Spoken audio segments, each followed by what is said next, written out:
So often my patients will say to me that they want to do this or that kind of thing, and then they go, but oh, I can't do that. And I'm like, yes, you can.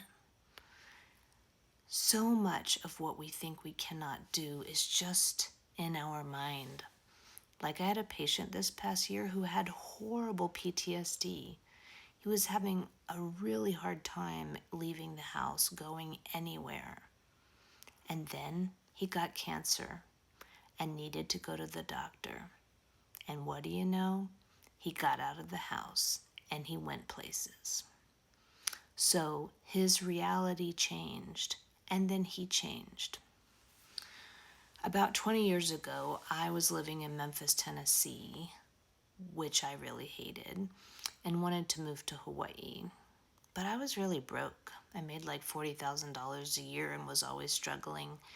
And I was like, oh, God, how am I going to do that? So I started interviewing for jobs.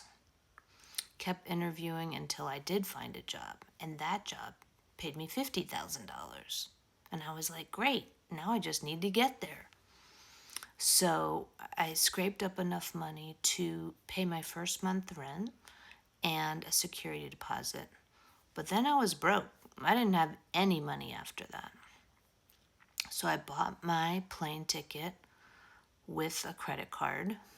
I put my clothes in boxes and shipped them to myself from the post office. Paid for that with a credit card.